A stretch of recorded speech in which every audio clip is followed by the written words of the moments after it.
माझ्या फोनवर कॉल केला आणि म्हणाल्या की त्यांच्या कमरेत खूप तीव्र वेदना होत आहेत, म्हणून मी त्यांच्या खोलीत येऊन त्यांना मालिश करून द्यावी. मी लगेच त्यांच्या खोलीत गेलो. त्यानंतर मी त्यांच्या पाठीची हलक्या हाताने मालिश करू लागलो, ज्यामुळे त्यांना थोडा आराम मिळू लागला. आम्ही दोघे गप्पा मारू लागलो. काकींनी मला विचारलं, तुला कोणकोणत्या गोष्टींचा शौक आहे? मी सांगितलं, मला बाहेरच्या ॲक्टिव्हिटीज खूप आवडतात. बॅडमिंटन खेळणं, पोहणं आणि घोडेस्वारी करणं हे माझे आवडते आहेत. मी त्यांना विचारलं, आणि तुम्हाला काय आवडतं?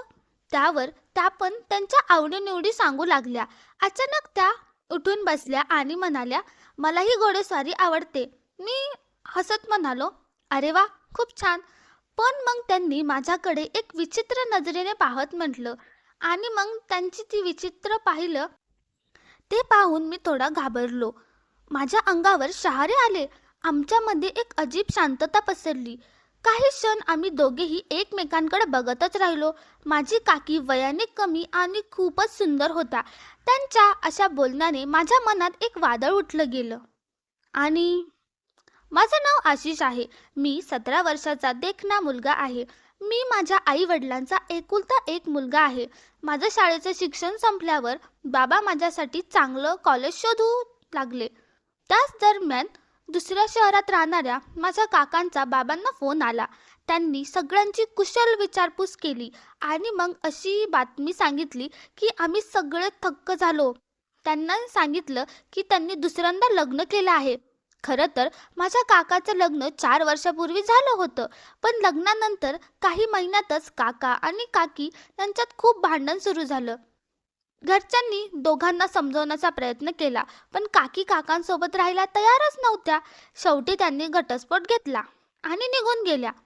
त्या घटस्फोटाचं कारण मला माहीत नाही, कारण त्यावेळी मी लहान होतो. आणि दुसरं म्हणजे काकी काकांवर अनेक आरोप करत होत्या, पण कोण बरोबर आणि कोण चुकते हे कोणालाच समजत नव्हतं, कारण ते दोघं वेगळ्या शहरात राहत होते.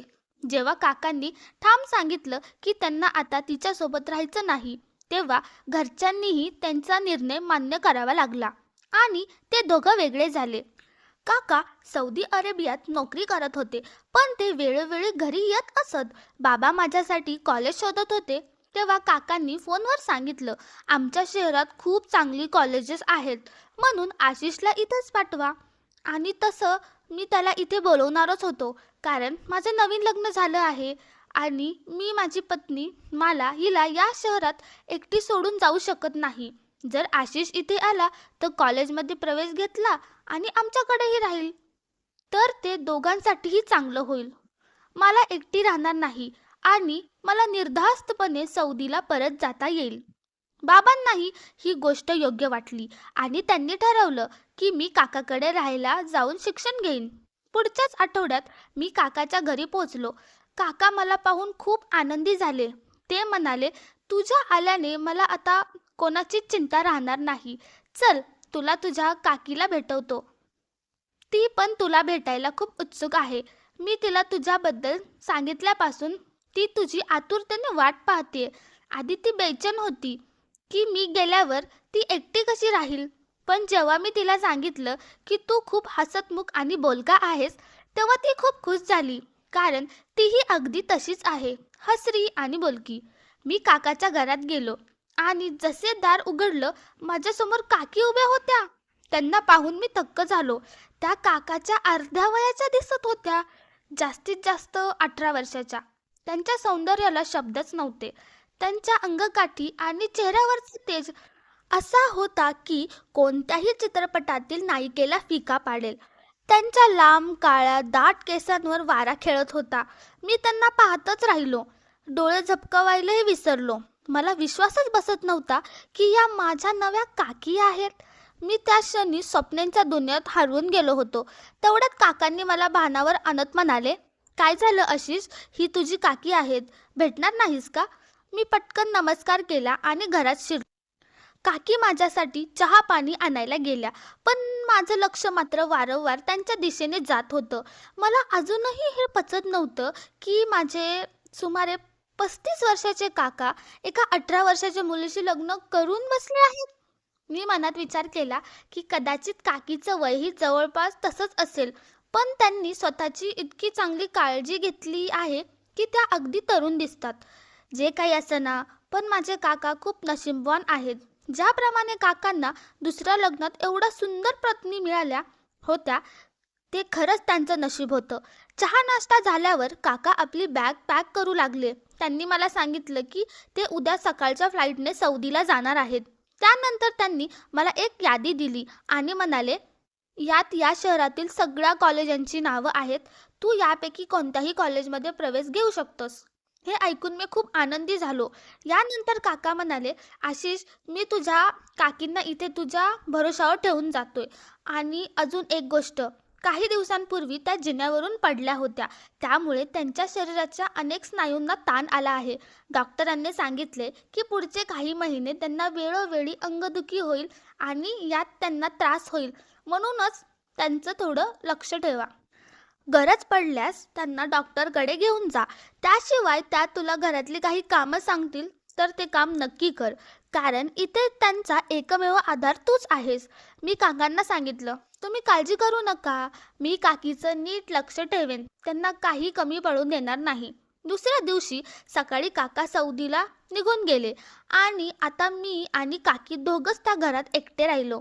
कारण आम्ही दोघेही एकमेकांपासून अजून नवीन होतो. त्यामुळे आमच्यात फारशी बोलणी होत नव्हती. त्याच दिवशी मी त्या कॉलेजमध्ये गेलो जिथे मला प्रवेश घ्यायचा होता आणि मी प्रवेश घेतला. हळूहळू दिवस निघून जाऊ लागले. मी कॉलेजला जाऊ लागलो आणि तिथे माझ्या काही मुलांशी चांगली मैत्रीही झाली. आणि इकडे मी आणि काकी आता हळूहळू एकमेकांशी मोकळेपणाने बोलू लागलो. एक दिवस रात्री मी माझ्या खोलीत बसून अभ्यास करत होतो. तेव्हा काकीने मला हाक मारली. मी लगेच धावत किचनमध्ये गेलो. पण तिथं जाऊन जे पाहिलं ते पाहून मी चकित झालो. काकींनी त्यावेळी एक खूप सुंदर गाऊन घातला होता, जो सहसा स्त्रिया रात्री झोपताना घालतात. पण तो गाऊन पूर्ण जाळीदार होता आणि त्यातून त्यांचं सौंदर्य स्पष्ट दिसत होतं. मी लगेच नजर दुसऱ्या दिशेला वळवली. काकी म्हणाल्या, आशिष, तू चहा पिशील का, कॉफी? मी म्हणालो, कॉफी चालेल, आणि लगेच माझ्या खोलीत जायला लागलो. तेव्हा त्यांनी मला थांबवलं. अरे, कुठं चाललास? मी 2 मिनिटातच कॉफी करते. मग आपण दोघं टेरेसवर जाऊन कॉफी पिऊ. बाहेर खूप छान वारा आहे. टेरेसवर थंड हवेत कॉफी प्यायची मजाच काही वेगळी असते. त्यांचं बोलणं ऐकून मी थोडा गोंधळलो. कारण मला माहीत होतं की माझ्या मनात कोणत्या भावना उठत आहेत आणि मला त्या अजिबात योग्य वाटत नव्हत्या. त्यामुळे मी बहाणा केला, तुम्ही एकट्यानेच टेरेसवर जा. मी सध्या अभ्यास करत आहे. असे सांगून मी माझ्या खोलीत परत आलो. थोड्याच वेळेत काकी माझ्या खोलीत कॉफीचा मग घेऊन आल्या. पण त्या मला कॉफी देत असताना थोडीशी कॉफी माझ्यावरच सांडली. त्या घाबरल्या आणि पटकन ती पुसायला लागल्या. त्यावेळी पुन्हा एकदा माझ्या अंगावर शहारे आले. मी पटकन मागे हटलो आणि म्हणालो, काळजी करू नका, मला काही झालेलं नाही, तुम्ही जाऊन झोपा. आणि मी बाथरूममध्ये गेलो. तिथे मी स्वतःला समजवलं, त्या माझ्या काकी आहेत. जरी त्यांचं वय कमी असलं तरी त्या माझ्यासाठी आई समानच आहेत. मला मनात कुठलीही चुकीच्या विचारांना जागा देऊ नये. काही दिवसांनी एकदा मी आणि काकी शॉपिंगला गेलो. तिथे मी माझ्यासाठी काही कपडे घेतले आणि काकींनीही घेतले. त्या दिवशी मला समजलं की काकीचं वय खरंच 18 वर्ष आहे. मी बोलता बोलता विचारलं, तुम्हाला काका कुठे भेटले? त्या म्हणाल्या, तुझ्या काकांनी माझे प्राण वाचवलं होतं. एकदा माझा अपघात झाला होता आणि तेच मला हॉस्पिटलमध्ये घेऊन गेले. तिथूनच आमचं एकमेकांना भेटणं सुरू झालं. मी एक अनाथ मुलगी आहे, माझं कोणीच नाही. मी लहानपणापासून मामाच्या घरी राहत होते, पण त्यांनी माझ्याशी खूप वाईट वागणूक दिली. मग तुझ्या काकांनी मला साथ दिली आणि आम्ही लग्न करण्याचा विचार घेतला. त्यानंतर मी काहीही विचार न करता लग्न केलं आणि आता मी त्यांच्यासोबत सुखी आयुष्य जगते. मी म्हणालो, तुम्ही खूप चांगलं केलं, कारण माझे काका खूप चांगले आहेत. काकी हसत म्हणाल्या, हो, तुझे काका माझं खूप लक्ष ठेवतात. बघ ना, ते तिथून निघून जाताना पण माझी काळजी वाटत होती, म्हणूनच त्यांनी तुला इथे ठेवून गेले. बाकी सगळं ठीक चाललं होतं. पण मी एक गोष्ट लक्षात घेतली. काका सौदीला गेल्यापासून काकी ज्या प्रकारचे कपडे घालू लागल्या होत्या ते मला योग्य वाटत नव्हतं. ते कपडे थोडे जास्तच खुले होते. मग मी विचार केला, कदाचित त्या या गोष्टीकडे लक्ष देत नसतील. त्यांना वाटत असेल की मी त्यांच्यासाठी मुलासारखा आहे, म्हणूनच त्या निर्धास्तपणे तसे कपडे माझ्यासमोर घालतात. मीही ही गोष्ट मनावर न घेता पुन्हा अभ्यासात गुंतलो.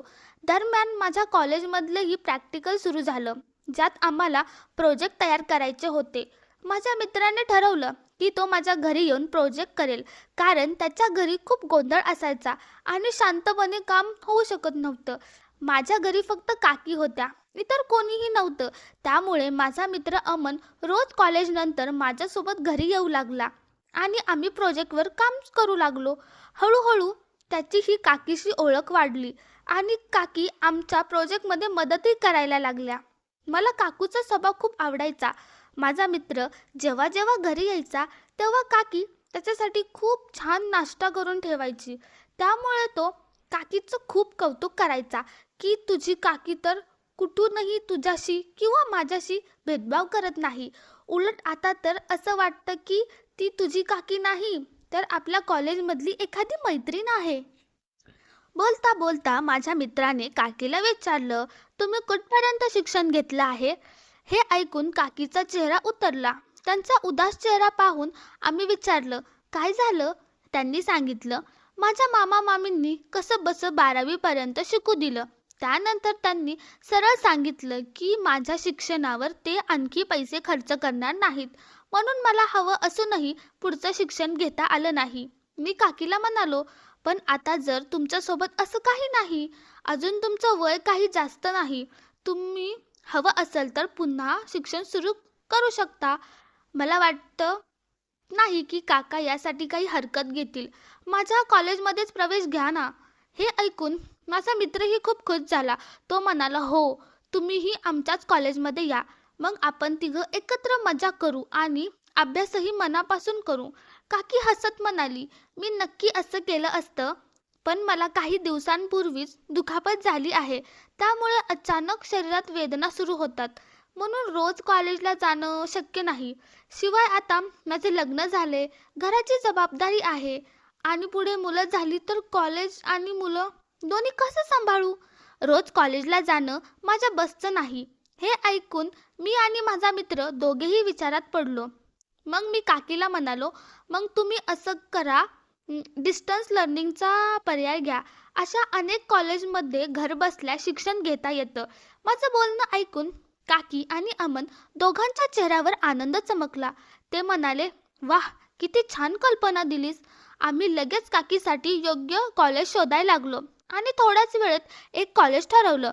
पण काकी म्हणाली, हे सगळं करण्याआधी मी आधी तुमच्या काकांशी बोलते.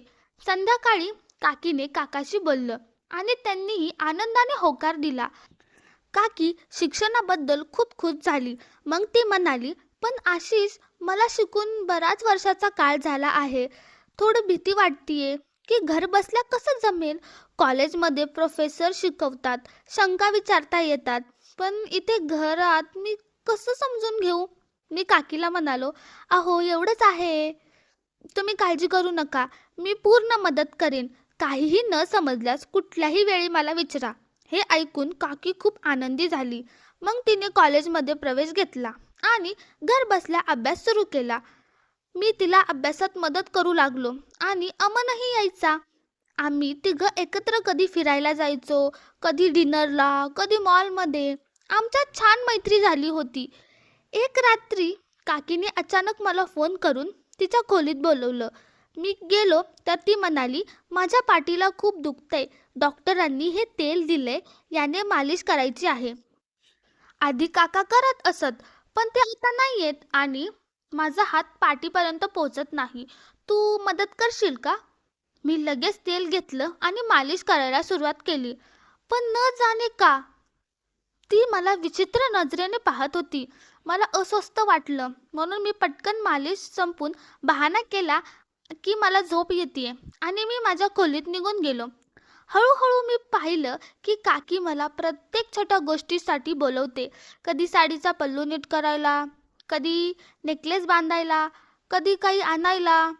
यात काही चूक नव्हती, पण ती प्रत्येक वेळी माझ्या खूप जवळ यायचा प्रयत्न करायची आणि मला विचित्र वाटायचं.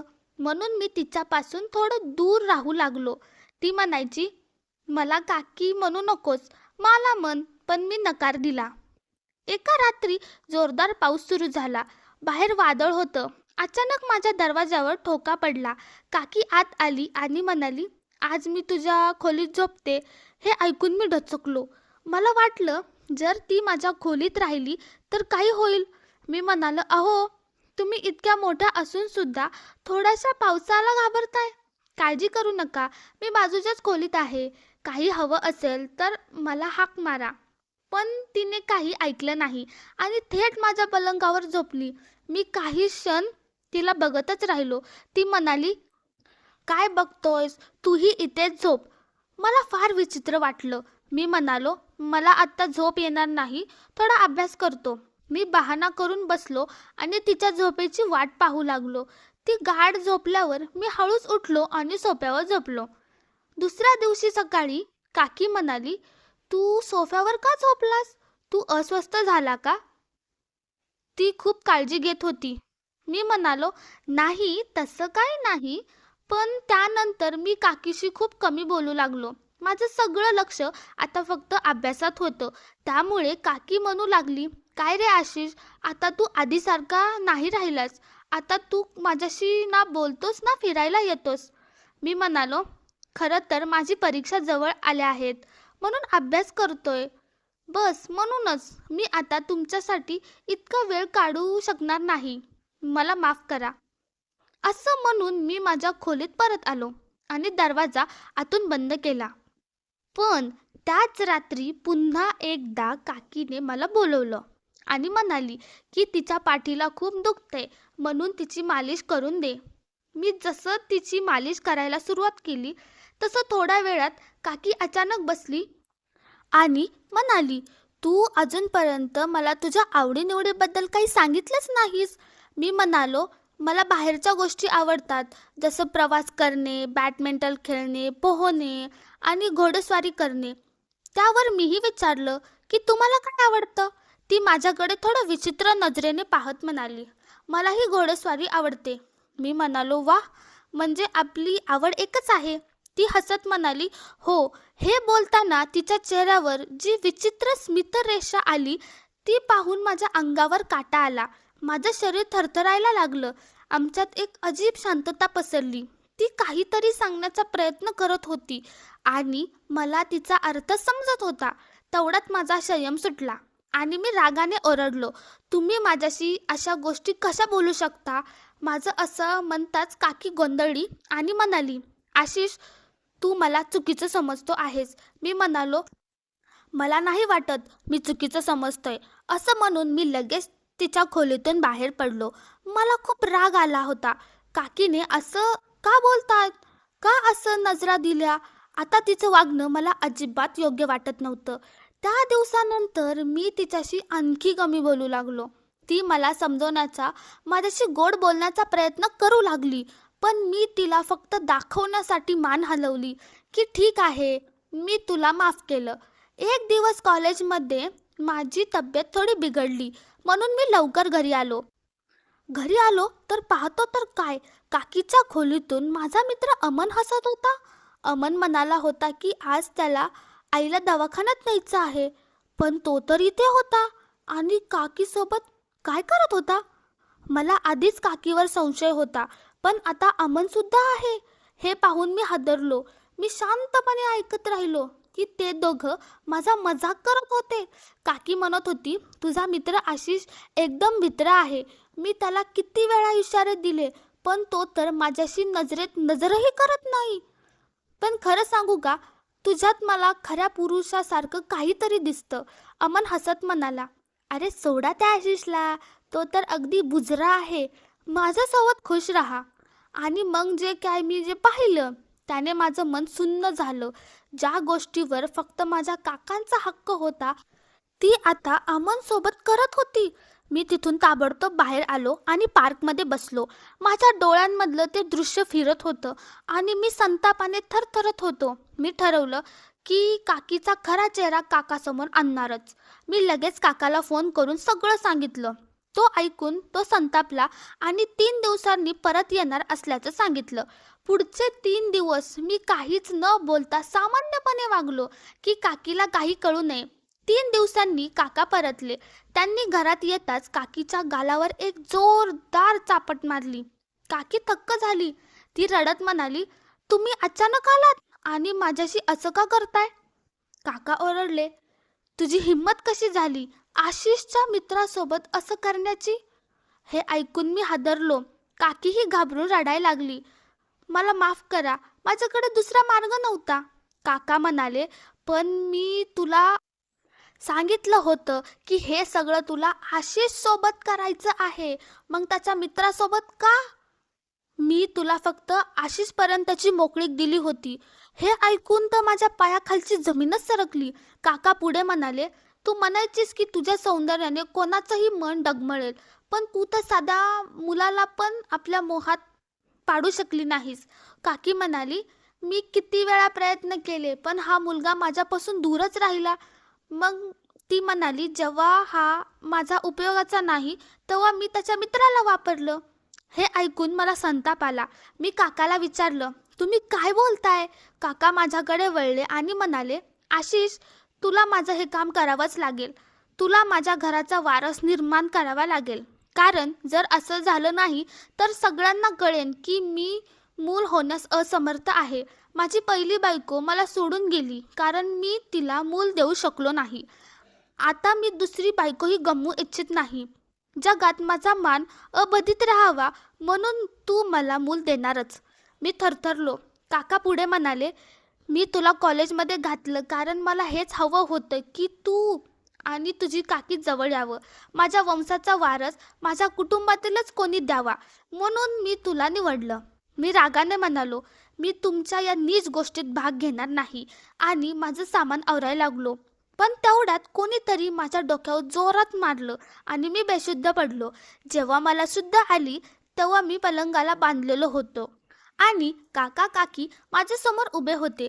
काका म्हणाले, आता तू एक काम करणारच नाहीतर मला जबरदस्ती करावी लागेल. त्यांनी काकीला सांगितलं, जा दूध आण आणि मी सांगितलेली गोळी त्यात टाक.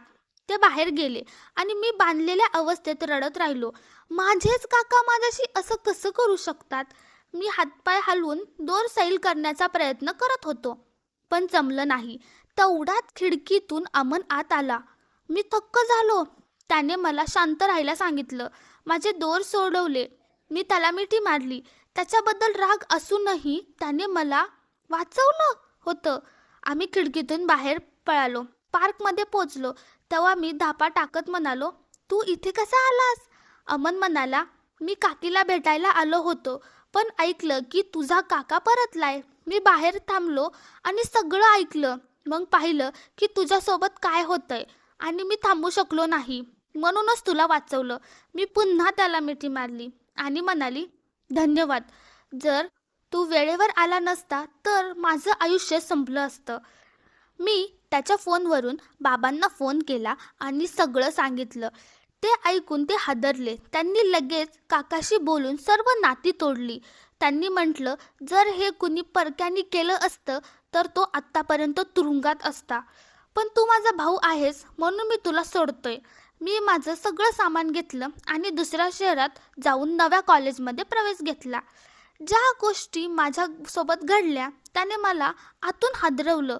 कधी वाटलंच नव्हतं की आपलीच माणसं असं काही करू शकतात. मित्रांनो, कधी कधी आपलेच आपल्याला फसवतात आणि आपण विश्वास ठेवलेल्याच लोकांकडून धोका मिळतो.